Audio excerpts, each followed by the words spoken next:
राधे राधे प्यारे साथियों, प्रद्योत गुरुकुल में आपका हार्दिक स्वागत है। मैं हूं प्रद्योत और आप प्रद्योत गुरुकुल यूट्यूब चैनल से जुड़ चुके हैं। आज हम आपके लिए एक और बेहतरीन क्लास लेकर आए हैं जो भारतीय काव्य शास्त्र पर है। नंबर 1 कंटेंट के साथ आज की प्रश्नोत्तरी है।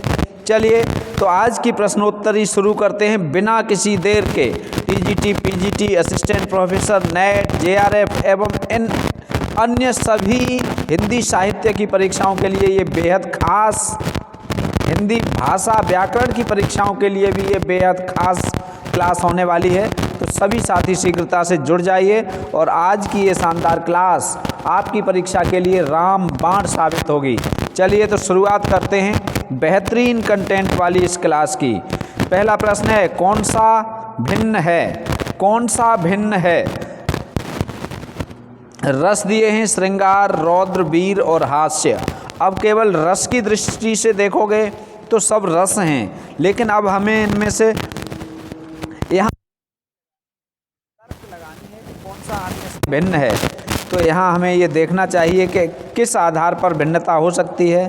तो यहाँ पर एक आधार है मूल रस और उपरस का। आचार्य भरत मुनि ने 4 रस माने जो मूल रस हैं, प्रधान रस हैं, और 4 रस माने उनसे उत्पन्न उपरस या उनसे उत्पन्न रस हैं। तो इनमें श्रृंगार रस, रौद्र रस, वीर रस और बीभत्स रस ये मूल रस हैं। ठीक है, इसका मतलब क्या हुआ? इसका मतलब क्या हुआ कि ये हास्य रस अलग हो गया, ये मूल रस नहीं है, बाकी ऊपर के यहाँ पर तीनों प्रधान रस हैं। ठीक है, तो पहले प्रश्न का शानदार प्रश्न और शानदार उत्तर डी विकल्प सही है। चलिए दूसरा प्रश्न देखते हैं। सुमेलित कीजिए। एक तरफ आचार्य हैं, दूसरी तरफ उनसे जुड़ा संप्रदाय। तो भरत मुनि रस संप्रदाय से जुड़े हैं। बी, भामह अलंकार से जुड़े हैं।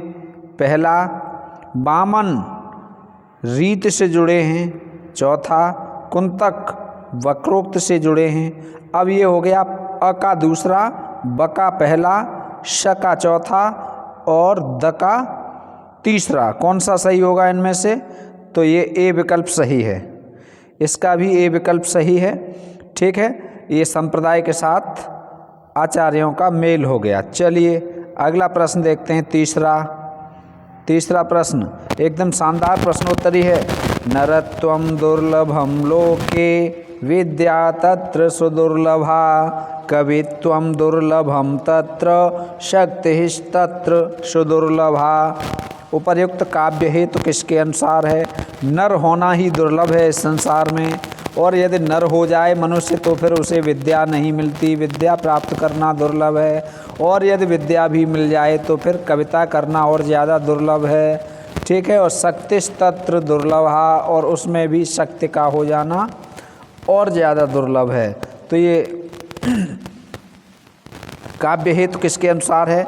रुद्रट, मम्मट, अग्निपुराण या दंडी। तो ये अग्निपुराण में ये बात आई है, अग्निपुराण के अनुसार है, ये कथन अग्निपुराण का है। तीसरे प्रश्न का सी विकल्प सही है। इस क्लास की पीडीएफ चाहिए तो प्रद्योत गुरुकुल टेलीग्राम चैनल से आप जुड़ जाएं। आप देख रहे हैं प्रद्योत गुरुकुल। ठीक है, चलिए पीके सर प्रवक्ता यूपी टॉपर से आप जुड़ चुके हैं और हम आपको देंगे शानदार कंटेंट। चौथा प्रश्न है, आकाश भाषित क्या है? आकाश भाषित क्या है? कथोपकथन का एक प्रकार है, आलोचना का एक प्रकार है, अभिनेता का एक प्रकार है या उपरूपक का एक प्रकार है? तो ये चौथे प्रश्न का ए विकल्प सही है। आकाश भाषित कथोपकथन का एक प्रकार होता है। 4वें प्रश्न का ए विकल्प ठीक है। अब देखिए 5वां प्रश्न, भाड़, प्रहसन, व्यायोग, वीथी, अंक, इनमें एकांकी है। मतलब इनमें से कौन सा है जिसमें एक ही अंक होता है? बताओ।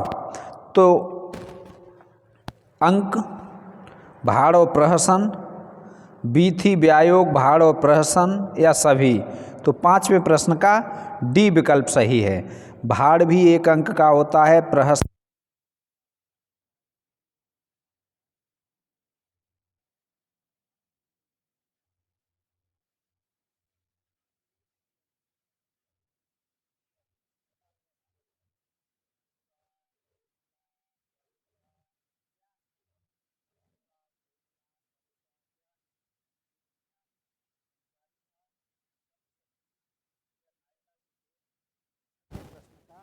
ये विकल्प सही है। मधुरा, कोमला, परुषा, ये तीनों वृत्तियां हैं। क्या हैं? वृत्तियां। अब देखो 7वां प्रश्न, तब दिख रहा है। चलो 7वां प्रश्न देख लो। बदरस लालच लाल की, मुरली धरी लुकाए, सौह करे भौहने हसे, देन कहे नट जाए। उक्त पंक्तियों में अनुभाव है, कायिक है, वाचिक है, आहार या सात्विक है। तो 7वें प्रश्न का बी विकल्प सही है, वाचिक है। और यदि इसमें रस पूछा जाएगा तो श्रृंगार रस है, और श्रृंगार का भी भेद पूछा जाएगा तो संयोग श्रृंगार है। ठीक है, चलिए अगला देखो। 8वां, पुष्प वाटिका, चांदनी रात, नदी का तट, लता कुंज, ये क्या है? ये क्या है?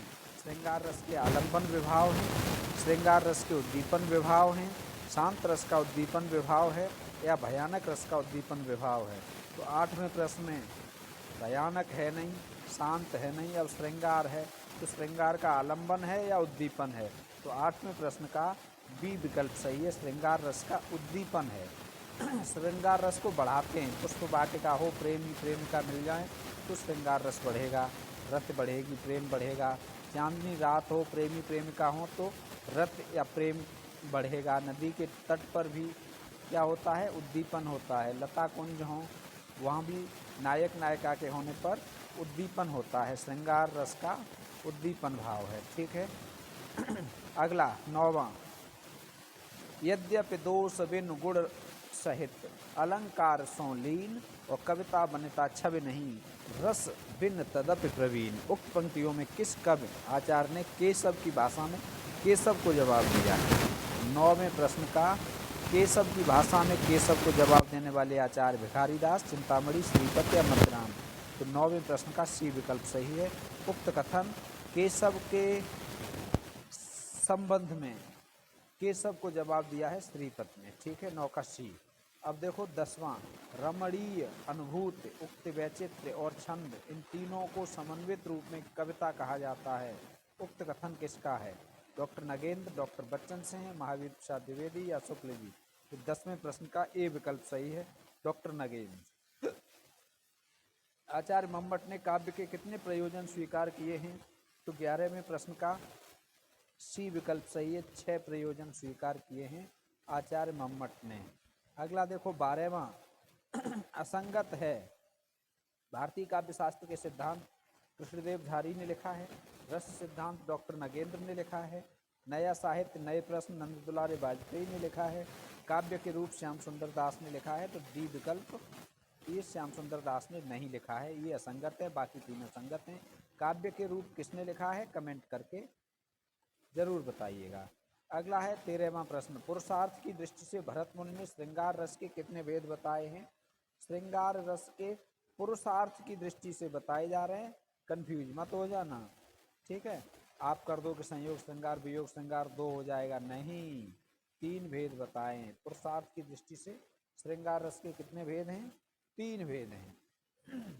अगला देखो चौथा, असंगत है। अलंकार, रीत, वक्रोक्त को देहवादी संप्रदाय कहा जाता है। रस, ध्वनि, औचित्य को आत्मवादी संप्रदाय कहा जाता है। भरत मुनि ने नाट्य शास्त्र को पंचम वेद की संज्ञा दी है। डॉक्टर नगेंद्र आत्मानुभूति को काव्य का प्रयोजन मानते हैं।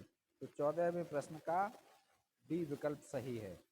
ठीक है, डॉक्टर नगेंद्र आत्मानुभूति को काव्य प्रयोजन मानते हैं, ये असंगत है, बाकी उपरोक्त तीनों संगत हैं। साहित्य का चरम मान रस ही है, साहित्य का चरम मान रस ही है, ये कथन किसका है? तो साहित्य का चरम मान रस ही है, डॉक्टर नगेंद्र का कथन है, ए विकल्प सही है। किसका कथन है? डॉक्टर नगेंद्र का। पीजी मतलब प्रद्योत गुरुकुल। चलिए 16वां प्रश्न देखते हैं, सुमेलित कीजिए, सुमेलित कीजिए। श्रृंगार करुण, हास्य, रौद्र। इधर इनका रंग दिया हुआ है लाल, श्वेत, कपोतवत, श्रृंगार, श्याम। तो सबसे पहले श्रृंगार का कौन सा है? श्रृंगार का होता है श्याम, तो ए का चौथा हो गया। अब दूसरा है करुण, तो करुण का क्या होता है?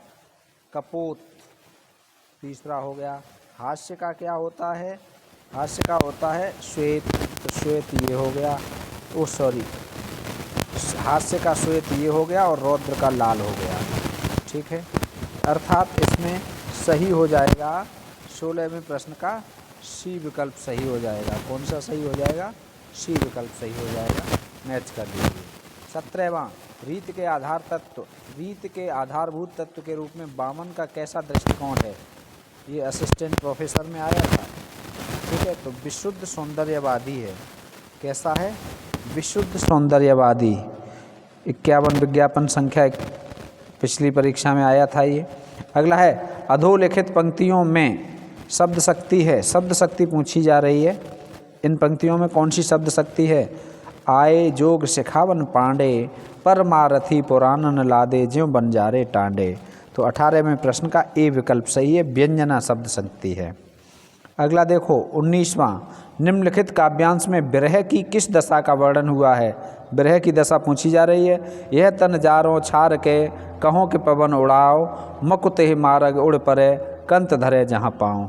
इस शरीर को जला कर राख कर दो और हे पवन इसे उड़ा दो और ये वहाँ गिरा दो, उस रास्ते में गिरा दो जहाँ से मेरा प्रिय पैर रखे, पैर के नीचे ये शरीर की राख आ जाए। तो बताइए कौन सा है इसमें? क्या विरह की कौन सी दशा है? अभिलाषा है, ये इच्छा है विरहिणी की। ठीक है, 20वां देखो, औचित्य संप्रदाय के संदर्भ में असंगत है। इसके प्रवर्तक आचार्य क्षेमेंद्र हैं। क्षेमेंद्र का ग्रंथ औचित्य विचार चर्चा है। क्षेमेंद्र का समय 11वीं सदी है। क्षेमेंद्र ने औचित्य के 22 तत्व माने हैं, तो 20वां का डी, 22 नहीं माने हैं इसलिए। ठीक है, कितने माने हैं? 28। अब देखो अगला 21वां, असंगत है। शाहजहां ने जगन्नाथ को पंडित राज की उपाधि दी, बिल्कुल संगत है। ठीक है, कुंतक ने रीत को मार्ग नाम दिया, बिल्कुल दिया। अभिधा उत्तम काव्य है, मध्य लक्षणाहीन, अदम व्यंजना रस विरस उल्टी कहत नवीन, ये कथन देव का है, बिल्कुल है, बहुत महत्वपूर्ण है, बहुत आता भी है। दोषों की संख्या भरत ने 10, दंडी ने 10, वामन ने 20 मानी, बिल्कुल मानी है, बिल्कुल सही है। काव्य दोषों का सर्वप्रथम निरूपण मम्मट के काव्य प्रकाश में मिलता है, जी नहीं मिलता है, तो ई विकल्प सही हो जाएगा। 21वें प्रश्न का ई सही है। ठीक है, यदि वीडियो उपयोगी लगे तो लाइक व शेयर करें, धन्यवाद। और इसकी PDF चाहिए तो प्रद्योत गुरुकुल टेलीग्राम चैनल से जुड़ जाइए। आज की ये शानदार क्लास आपको कैसी लगी कमेंट करके अवश्य बताएं। मिलेंगे फिर एक और अच्छी क्लास के साथ, तब तक राधे राधे। आपका भविष्य उज्जवल हो और मंगल।